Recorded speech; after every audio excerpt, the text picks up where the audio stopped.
मैं तो दुनिया में सबसे अधिक धनवान हूँ। सभी देवताओं को एक एक करके आमंत्रित करके उन्हें अपना मैं वैभव दिखाऊंगा। तो दोस्तों, आप सबको जय श्री कृष्ण। उम्मीद है आप सब अच्छे होंगे। सब जानते हैं कि आज 16 अप्रैल गणेश चौथ है, संकष्टी गणेश चतुर्थी, वो भी विशाख मास की। तो हम आपके लिए लाए हैं इसी वीडियो में गणेश चतुर्थी की पावन कथा। एक समय धन के देवता कुबेर जी को अपने धन पर अभिमान हो जाता है। वह सोचते हैं कि मैं दुनिया में सबसे अधिक धनवान हूँ और जीवन में सभी देवताओं को एक एक करके भोजन पर आमंत्रित करूँ, फिर सभी को अपने धन वैभव का प्रदर्शन करके दिखलाऊंगा। ये सोचकर वे सबसे पहले भगवान भोलेनाथ के पास गए। भोलेनाथ को तो पता था कि वह कुबेर जी के मन में क्या है। कुबेर जी भोलेनाथ को बोले, हे भोलेनाथ, मैं सभी देवताओं को भोजन पर आमंत्रित करना चाहता हूँ, परंतु सर्वप्रथम ये चाहता हूँ कि सबसे पहले आप भोजन ग्रहण करें, आप मेरे महल में आएँ। भोलेनाथ कुबेर की मंशा को जानते थे और उन्होंने कहा कि मुझे क्षमा करना कुबेर महाराज, मैं आपका जय निमंत्रण स्वीकार नहीं कर सकता, परंतु मैं आपके घर में अपने स्थान पर अपने पुत्र गणेश जी को भेज देता हूँ। तब कुबेर जी सोचते हैं कि कोई बात नहीं, भोलेनाथ नासी उनका पुत्र तो आ ही रहा है। तो वे गणेश जी को अपने साथ लेकर अपने महल पहुँचते हैं और गणेश जी को अपना धन ऐश्वर्य दिखाना शुरू कर देते हैं। गणेश महाराज जी, आज मैं आपको सोने की थाली में भोजन करवाऊंगा। भोजन कराना वे प्रारंभ करते हैं। अब वे भोजन मंगवाते हैं, लेकिन जैसे ही भोजन मंगवाते हैं भगवान गणपति जी सब कुछ खाते हैं और ख़त्म करते जाते हैं। समय बीतता जाता है। गणपति जी कहते हैं, प्रभु जी और पूरी मंगवाइए, खीर मंगवाइए, लड्डू मंगवाइए, मोदक मंगवाइए। ऐसे जो भी वो कहते हैं कुबेर जी मंगवाते जाते हैं और गणपति जी खाते जाते हैं। अब ऐसा वक्त आता है कि रसोइया जो कि भोजन बना रहा था कुबेर जी को आके कहता है कि भगवान, सारा खाना ख़त्म हो गया है। तब गणेश जी जब ये सुनते हैं तो वो कहते हैं कि घर में जो भी फल सब्जी दूध है ना, वह सब ले आओ, अभी तो मैं बहुत भूखा हूँ। अब कुबेर जी समझ जाते हैं कि गणेश जी उनका अभिमान दूर करने के लिए ऐसा कर रहे हैं। वे गणेश जी के सामने हाथ जोड़कर खड़े हो जाते हैं कि प्रभु, मैं समझ गया हूँ कि आपकी भूख क्यों नहीं शांत हो रही, मुझे क्षमा कीजिए।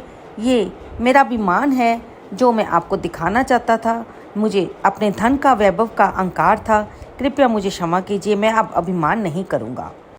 तब गणपति जी उसे क्षमा कर देते हैं और उनका आतिथ्य से प्रसन्न होकर वापस अपने मूसक पर बैठकर चल पड़ते हैं कैलाश पर्वत अपने घर की ओर। लेकिन क्योंकि उन्होंने बहुत ज़्यादा खाना खा लिया था और मूषक से भी गणेश जी का भार संभाला नहीं जाता, जिससे संतुलन बिगड़ने से गणेश जी गिर जाते हैं। तब वो कहते हैं कि ये क्या किया, मेरे सारे कपड़े गंदे हो गए। तभी अचानक गणेश जी को किसी के हंसने की आवाज़ आती है। वे उधर उधर देखते हैं, उनको कोई नहीं दिखता। तो उनकी नज़र सामने आसमान पर चमकते चंद्रमा को पड़ती है। तब वे समझ जाते हैं कि और कोई नहीं, चंद्रमा ही उनकी इस स्थिति पर हंस रहे हैं।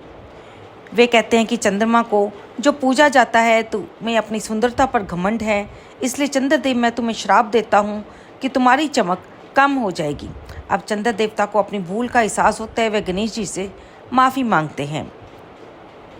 तब गणेश जी से प्रार्थना करते हुए कहते हैं कि आप अपना श्राप वापस ले लीजिए, मुझसे बहुत बड़ी भूल हो गई, मैं आपसे क्षमा मांगता हूँ। लेकिन बार बार माफ़ी मांगने पर गणेश जी का गुस्सा तो शांत हो जाता है, लेकिन वे कहते हैं कि मैंने तुम्हें जो श्राप दिया है वह पूर्ण रूप से समाप्त नहीं हो पाएगा, परंतु हे चंद्रदेव, महीने में एक दिन मेरे श्राप का आप पर पूर्ण असर होगा, तब अमावस्या के दिन आप दिखाई नहीं देंगे। साथ ही गणेश जी ने उन्हें यह वरदान दिया कि मेरी हर चतुर्थी पर मेरे साथ आपकी पूजा होगी। आपको अर्घ्य देने पर ही जो भी कोई गणेश चतुर्थी पर मेरा व्रत रखेगा उसका व्रत तभी पूर्ण होगा, जब वह रात को चंद्रोदय के समय आपको अर्घ्य देगा, आपकी पूजा करेगा, आपको नैवेद्य अर्पित करेगा। क्योंकि आपने आज मेरा अपमान किया है, इसलिए आज के दिन आपको देखने वाला कलंक का भागी बनेगा। तो चंद्रदेव की आप जानते हैं कि वो जो चतुर्थी आती है भादो मास की, उस दिन चंद्र देवता का दर्शन करने पर दोष लगता है, कलंक लगता है। तो हर संकष्टी चौथ पर हम ये कथा सुन सकते हैं, लेकिन मैं आपको बता दूं कि जो भादो मास का संकष्टी चौथ का व्रत होता है उस दिन चंद्र देवता की हमें दर्शन नहीं करने चाहिए, क्योंकि उस दिन वे शापित होते हैं।